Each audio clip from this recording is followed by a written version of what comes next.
everyone. Jim Biringer here, NHLRumors.com. Please subscribe to this video. Like, comment below. We've got some NHL rumors here on the road, Stanley Cup playoffs. Got to talk about Vancouver, Toronto, Nashville, Detroit. We got to talk about a potential American exodus. I think that's where we have to start. In the playoffs, Senators down 3-0. The Carolina Hurricanes. Carolina just going about their business. No issues, right? But Brady Tkachuk's name is going to come up. We've seen guys, Quinn Hughes leave. We've seen the Matthew Tkachuk's leave, the late, great Johnny Gaudreau's leave. Brady Tkachuk's name is going to continue to come up, right? His brother did it. He left Calgary. But that was the COVID situation. But you're looking at it. He talked about it on 32 Thoughts with Elliot Friedman. He said, look, he was discouraged, disgruntled, disappointed, annoyed, a little angry about the line of questioning he got after he wins a gold medal. Instead about the gold medal itself, he's asking about geopolitics. He's asking about relationship with the president, the partying, what his dad's saying on a podcast, what he's saying on a podcast. And I know for a fact, talking with some people in Ottawa, they're not happy about it. And down in Florida, too, they're not happy about what Matthew Tkachuk's doing, especially during his time off when he's rehabbing. Again, it's a new market. It's a new wave. It's new media, things like that. But now you're going to be scrutinized for it. And you can clearly see his play on the ice is being effective. He hasn't been the same player in Ottawa post-Olympics. This team got in, but it wasn't on the back of Brady Tkachuk. And, whatever happened in that first game has kind of gone away. He hasn't been a factor. And now they're down 3-0. It could be swept out of the playoffs by the Carolina Hurricanes, and that's not what the Ottawa Senators want. But now it's going to be a topic of conversation. Like you want to have respect for the team in the playoffs and the player, but in the business we live in, the name Brady Tkachuk's going to keep coming up, and this may be it. This could be his last season in Ottawa. A lot of people don't know, but again, a lot of speculation out there, a lot of narratives, right? But you start putting the puzzle pieces together, and you start. Again, he's never said it. The team's never said it, that he wants to leave. He's always said he wanted to play for Ottawa, wanted to win there, all that. But maybe he has his mind made up already. Maybe we have another Quinn Hughes situation. The American exodus, right? Connor Hellebuyck put his team on blast. Kyle Connor put the team on blast. Connor Hellebuyck's not happy, right? He's got 5 years left on his deal, $8.5 million. 33 years old. He wants to win a Stanley Cup, and the Winnipeg Jets are potentially going to rebuild, retool, and they haven't gotten better. Kyle Connor didn't want to be part of a rebuild. These are the same questions the Winnipeg Jets went through a couple of years ago when they had the issues with Rick Bowness, with Blake Wheeler, all that. They got it settled, found a way to win. But now those problems are rearing their ugly head again. You also have the situation in Toronto with Austin Matthews, which is tied to the GM. Does Matthews want to stay? Is he going to stay? As far as we know, he wants to stay. He wants to be a part of it, wants to see it through. But that doesn't mean he isn't getting tired of the geopolitical questioning. And again, he put up with the Mitch Marner questioning for so long until he snapped. So at some point, these guys are just going to be like, this is enough. Now, Montreal doesn't have that issue, Cole Caulfield and Hudson.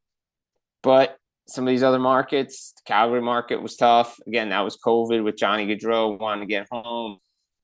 Same thing with Quinn Hughes. He's on the other side of the country, on the left coast with Vancouver, away from his family.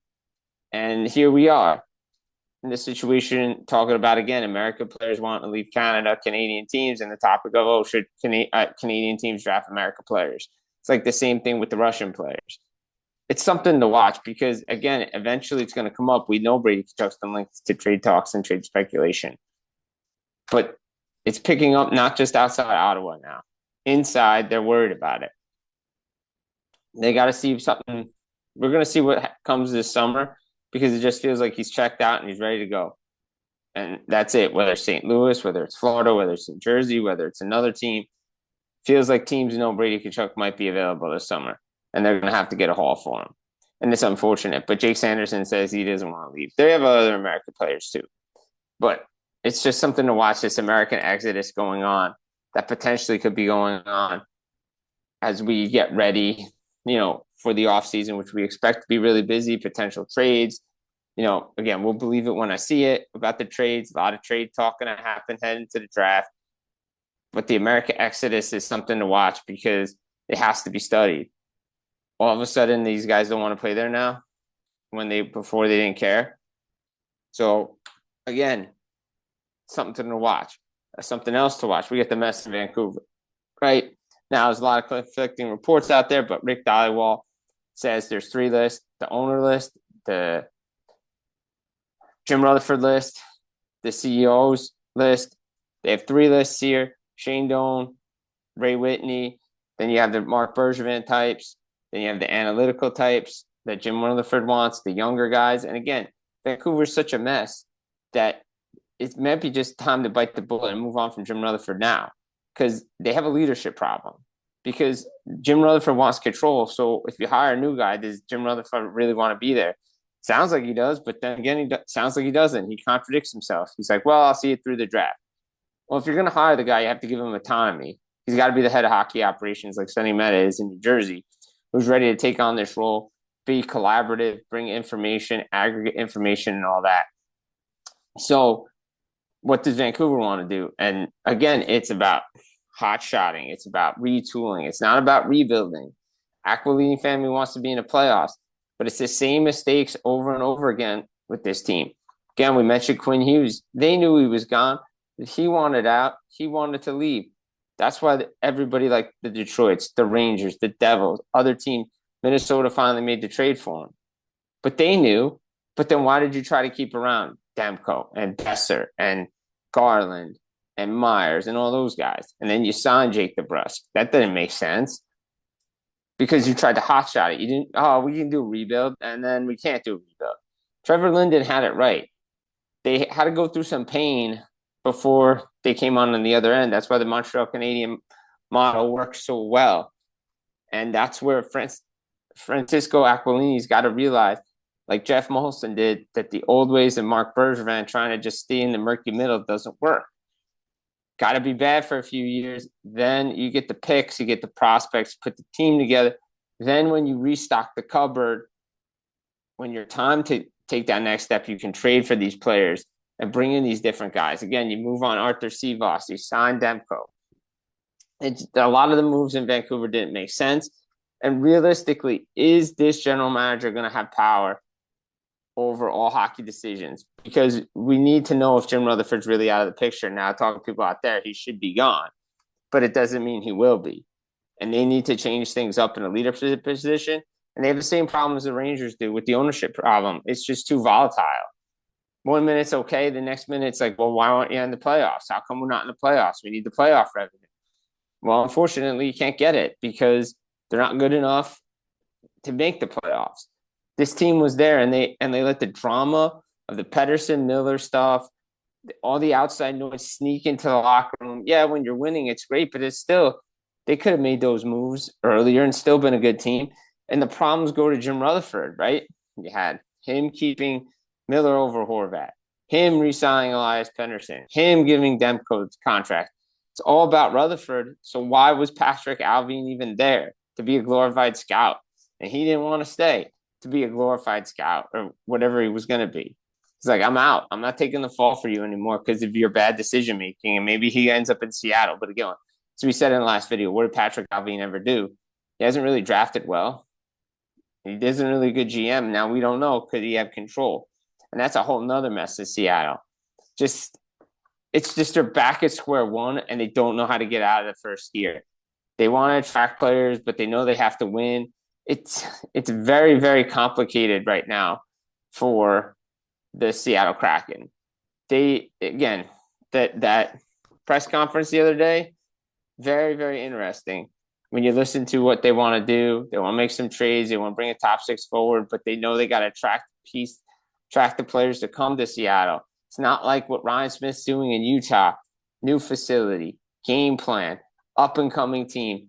Bill Armstrong had built this team in Arizona. It's just a shame they didn't see it through there just because no bad ownership. But Ryan Smith doing things right way, a new practice facility, one of the great owners in the league. And here we are. Players want to go there. They see they're spending money. What's Seattle done at the beginning of this? It's the same thing with Vancouver. It's like, okay, what's your game plan? What do you want to do? Yeah, no state tax is great, but you're not winning. They know they need goal scoring. You had Morgan Geekie, didn't keep him. Again, the goaltending position, the coaching, the rotation of players, no continuity, no consistency, no chemistry with this team.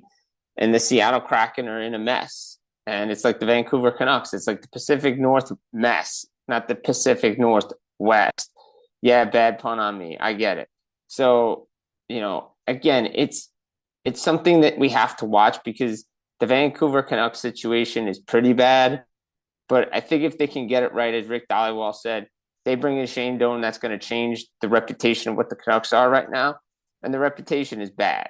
It's not very good, and it has to change. But will it? Like in Seattle, Jason Botterill, like the reputation, it's like a wrestling, right?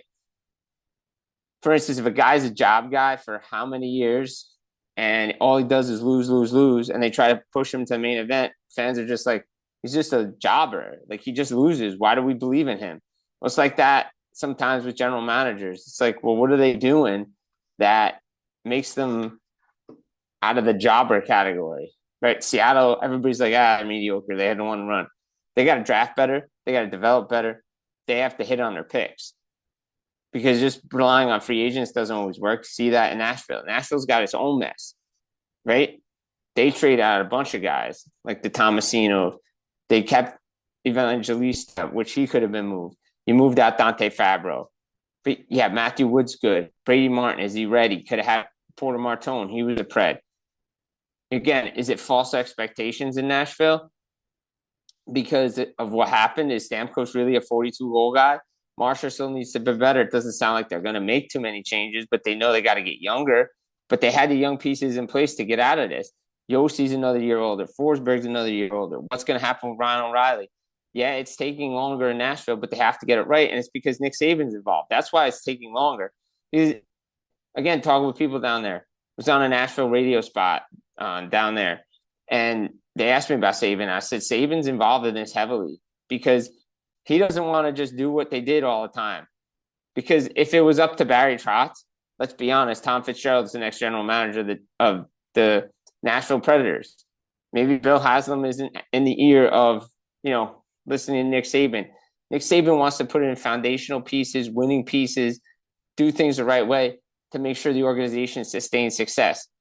Similar to what they're doing in Jersey. But hiring the same old guys, your first captain or your first coach, do they have the experience to get it done? Do they have the mental fortitude, the winning mindset? Things like that put that organization to do what is necessary. Tom Fitzgerald has shown in New Jersey he doesn't have the necessary mindset and the necessary tools to get those players. And he puts the team and paints the team into a corner they can't get out of. So if you look at it, I think that's why they're taking so long. He's one of the finalists. Could it be, Ryan Martin is out in Toronto? Could it be a Scott White? Could it be, because we know Bill Scott and we know John Chayka are finalists in Toronto. Is Matt Sundin really a part of this thing? How much involved is it? Is they're kind of like they're downplaying it. So, like as Elliot Friedman said, is the whole Matt Sundin coming back to Toronto thing more than just an advisory role, and they're just downplaying it. Very interested to see because a lot of people have been asking about the Austin Matthews future because if they come in, they're going to have two plans, one without, one with him. And do they have to go through a rebuild and a retool little process? And they got to look themselves in the mirror because a lot of problems start with them constantly changing, thinking it's good enough. Where do they go from here? And I think that's Toronto's real problem. So Toronto really has to look themselves in the mirror like all these teams do to say, what's our issue?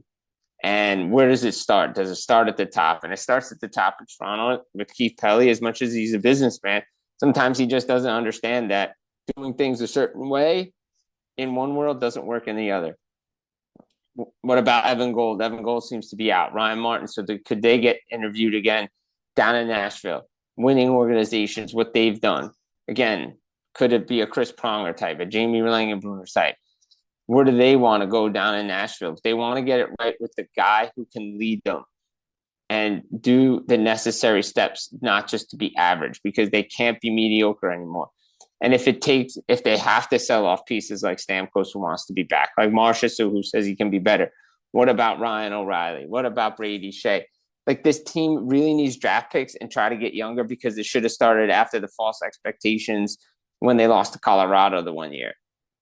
Again, the Preds, they want to have a person that can lead their hockey ops department for many years to come.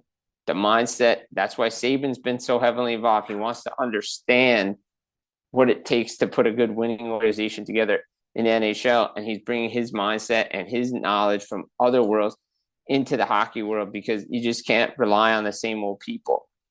And maybe that's the new wave, having a well-rounded individual to lead the Nashville Predators out of their mess, because when you do things right, when you take the long road, like in Calgary, like in Montreal, things work out the way they're supposed to work out.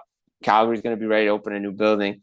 It's all about the long term for them. It's not about the short term anymore, because when you look about short term, you forget about long term, and you have to have eyes on both. That's what Sonny Meta said in New Jersey. He said, look, we can win now, but it's also about winning in the future. Sustained perennial success. That's what they want.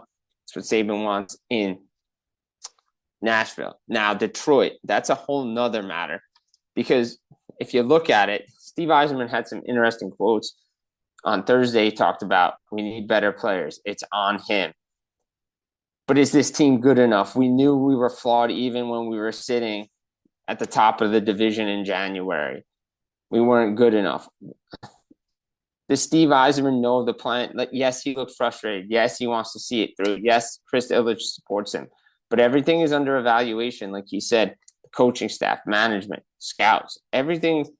And he put it back on the players, because we know what the criticism was last year from Dylan Larkin, saying, hey, we didn't get anybody, mentally we're hurt. They got players this year, but was David Perron and Justin Falk really ads that were necessary for this team? Quinn Hughes was available, didn't trade for him. Vincent Trocheck was available, didn't trade for him. Braden Shen was available, didn't trade for him. Panarin was probably not going there, but you didn't need him because you had Patrick Kane. But they had other players. You could have traded for Miles Wood. You could have tried to get Charlie Coyle. You could have tried to get players that could have helped you. Could have gotten Elias Pettersson. Is Elias Pettersson really the quote-unquote, identity, intense person with determination that Steve Yzerman wants in Detroit that can help this team into the playoffs? Maybe Pettersson needs a new change of scenery. Maybe it works in Detroit with the histories of Swedes there. Nick Lindstrom gets in his year, fresh start, all that. But when teams like Philadelphia are passing you by, Pittsburgh have, passed you by this season. Same with Washington, but Montreal, Ottawa, Buffalo, in your own division, when you should have been there already, that's a problem. And it's on Steve Yzerman, and the pressure's on to get this done. And again, at what point do we have to say he's too conservative and say, look, may have worked out for what was going on. Now he can build a great team. He can draft well. He can develop. Or does he have it in him to be aggressive and have that ruthless aggression necessary to make that trade, to say, this is the player we need. These are the prospects and picks we're giving up. They have 30 to 33 million in cap space. They have to do something this summer, or it's going to be another lost year for the Detroit Red Wings. They need to get something done now. Whether it's Patrick Kane's a free agent. Let's see if they move off of him. Who do they move out on defense? Do they decide that it's the Ben Sherrod experience is over? Something has to give in Detroit. Yes, they talk about top six. Yes, they talk about bottom six, center. The belief is they're going to go after Vincent Trocheck. He should have been there now. Quinn Hughes would have helped you with your 5-on-5 scoring with the possession numbers. Braden Shen would have been a good 2C as well. This team needs to also look himself in the mirror and say, do we have the guy that can get us to this point? Yes, Yzerman wants to see it through. Yes, he's a competitor. But it isn't what it used to be. Again, they tried to move off of Axel Sandy Pelican when he was playing well. Rasmus Ristolainen was available too. They could have got him. They didn't. Again, you point to it. Is he aggressive enough to make the necessary changes for the Detroit Red Wings to get better? Traded for goalies, but what about other positions? Yes, he got DeBrincat. That was a couple years ago now. What else can he do? Push comes to shove. As Bill Guerin took his shot, and he got it, and he got Quinn Hughes, and maybe he keeps him. Now, just real quick, around the league, Alex Ovechkin says he wants to be back. He put it on the Washington Capitals to put a better team on the ice. He's getting youthful injections from Cole Hudson and Ilya Protas. He would like a 2-year deal. Now, the Caps, they want to add a top 6 forward, but they also have a backup plan in case Ovechkin comes back, and if he doesn't. Sounds like he's leaning towards coming back. Now let's see them make the dollars work. Because there could be, if they decide, yeah, we got to move on from this guy, which why would they would? He's a cash cow for the team. But if they did, somebody else could get him, or he could go to the KHL. I think that they're looking to keep him. Nice deal. Chicago Blackhawks, they're looking to add a top 6 forward. Looking for an impact player to go with Bedard, with Frank Nazar. They're starting to put the team together the right way. Building. It's taking. See, that's where the suffering can come through in Chicago. Detroit was light years ahead of what Chicago was doing, and they're still in the same boat. And Chicago might be out of this thing earlier. Same with San Jose, with Max Celebrini, Will Smith, Eklund, all those guys. They get a defenseman, they're going to be set. They traded for the goaltender. Celebrini and Bedard are going to break the bank this summer. Could they get double digits? Could it be 12, 13 million on a shorter term deal, like a 5-6 year deal? Probably they could do it. No doubt about it. That's where they are in this world. Young players are getting paid. But those teams are going to look to add. And you're never satisfied with your team. You're always looking for improvements and looking for adds. I do expect there to be some trade activity. Where it is, we're going to find out. Does St. Louis make moves? New Jersey's open for business with some guys. What do the Rangers do? Again, there's going to be a lot of movement as the playoffs go on. We still haven't heard from other general managers. We've heard from the teams that are out. We haven't heard from the teams that are in, which is going to make things even more of speculation and more intense this summer when these teams talk to each other before and leading up to the draft. But again, eyes on Vancouver, what they do, eyes on Toronto, Detroit, Nashville, all of that. Push comes to shove. The American exodus, could it be happening this summer? Very interested to find out. This Jim Biringer, NHLRumors.com. Please subscribe, like the video, comment below. Guys, take care and enjoy.